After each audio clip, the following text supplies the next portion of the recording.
Ó, vou variar o A aqui, ó. Resumindo, tá? Quando você aumenta o A em módulo, você aperta a parábola. Quando você diminui o A em módulo, você afrouxa a parábola. No ponto A igual a zero, ela se estende numa linha. Quando você começa a aumentar o módulo dela, agora trocando o sinal, ela vira de cabeça para baixo, tá? Ela fica emborcada para baixo. Tá? O negativo, ela fica emborcada para baixo aqui, né? E aí você começa a aumentar o módulo, né? Ou seja, diminuir o valor, aí ela começa a ficar mais apertada. Então o A ele dá isso, né? A intensidade da concavidade e o sentido dessa concavidade. O B, ele tem uma interpretação menos clara, mas a gente consegue ver muito claramente aqui. Ele está relacionado a que lado aparece o vértice, naturalmente ele vai estar relacionado também com onde o eixo do X onde o eixo do Y é cortado, tá? Mas olha o que acontece aqui, ó. Quando a gente vai aumentando, essa reta vai crescendo, é como se ela fosse escorregando para cá, ó. Quanto maior o valor de B, o módulo dele, mais para baixo está o vértice da parábola, tá? E ela vai ficando, né, para os valores positivos, ela fica do lado esquerdo do eixo Y. Aí você vai diminuindo, olha o que vai acontecendo. Vai subindo o vértice e ela vai se aproximando do lado direito. No ponto B igual a zero, ela fica assimétrica, tá? Justamente em cima dessa reta aqui. E aí, quando você vai diminuindo o valor, né, ela vai indo para o lado direito e vai baixando cada vez mais o vértice da parábola, tá? Beleza, a gente vai voltar agora para o 1. E ver aqui, por último, né, a interpretação do... Acho que assim fica melhor para ver. Vamos botar o B igual a zero. E aí a gente vê como é que varia o C, ó. Aumentar o C significa que o Y vai sendo cortado mais para cima. E diminuir o C significa que ele vai sendo cortado mais para baixo, tá? Vejam aí no centro, esse é o ponto aqui, ó, onde que corta o eixo do Y, tá? Onde a curva corta o eixo do Y, tá? Ah, professor, funciona se botar o B igual a qualquer valor? Funciona, que ele vai começar a subir, ó, mais para cima, aqui, ó, no zero, mais para baixo. Então era isso. Já fiz agora um resumo. Eu fiquei falando um tempão aí achando que vocês estavam vendo e não estavam vendo, tá? Vamos lá. E agora, vamos comprar manga? Não, não. A gente vai fazer um outro problema com manga. Vamos ver o que acontece quando ela cai de uma árvore. Bora fazer isso? Né? Aqui a gente não tem maçã, e a história da maçã também é anedótica, porque não caiu uma maçã na cabeça do Newton. Isso aí é bem documentado na história da ciência. Tá? Vamos aqui pegar um exemplo em que haja um movimento de queda livre sem resistência do ar. Tá? E nesse caso, a queda de uma manga ela segue uma função quadrática. Então, quando te perguntarem para que usar a fórmula de Bhaskara na sua vida, você diz que consegue prever mais ou menos se a manga vai cair na sua cabeça. Isso é importante de lembrar. Suponha então aí que uma mangueira esteja repleta de mangas maduras. Admita ainda que uma dessas mangas está a 20 metros do solo, que a gravidade local seja de 10 metros por segundo ao quadrado e que ela caia. A equação para a altura y de queda da manga é dada em função do tempo por y de x é igual a 20 menos 5x ao quadrado. Aí você olha bem aqui, ó. Ah, tem um x ao quadrado. A gente já identifica que é uma função de segundo grau. Ela tem uma concavidade negativa, né? E 5, digamos assim, ela é uma parábola mais fechada do que uma que se tivesse 1 aqui, tá? Determine a altura da manga após 1 segundo de queda, tá? Então, qual é a altura da manga após 1 segundo de queda? Isso requer que você aplique 1 nesse lugar aqui, ó, na expressão para altura. O valor resultante vai ser de 15 metros. Por quê? Né? Vamos botar um texto aqui, só para fazer essa continha rápida. 1 vai ser 20 menos 5 vezes 1 elevado ao quadrado. Mas todo número 1 elevado ao quadrado é 1, tá? 1 elevado ao quadrado é 1, porque é 1 vezes 1.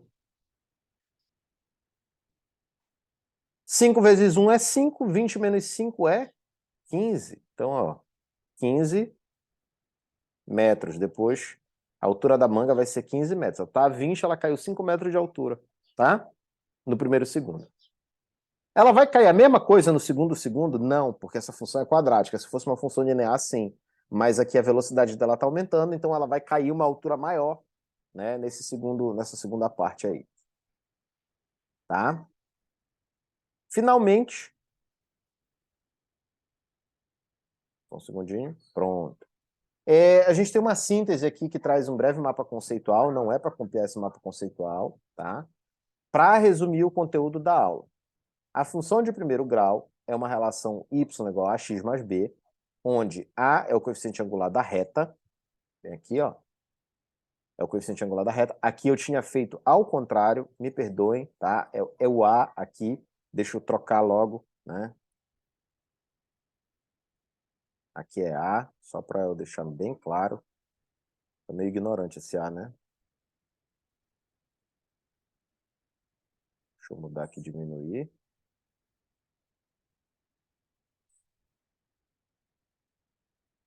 Eu tinha feito ao contrário por uma questão de conveniência, para a gente comparar as equações, as funções de primeiro e segundo grau. Mas depois eu mudei de ideia, porque na literatura, aí qualquer livro que você procurar, eles trabalham de costume com a ideia de que y é igual a x mais b e não bx mais a, tá?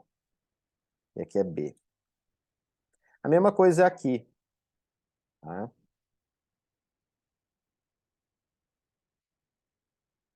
Aqui é o a, concavidade da parábola, e aqui é o b,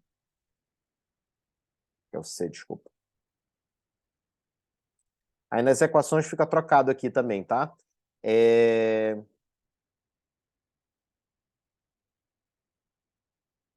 B mais AX. Tá? Vou colocar aqui só para vocês não se perderem na explicação. Tá? Aqui é C.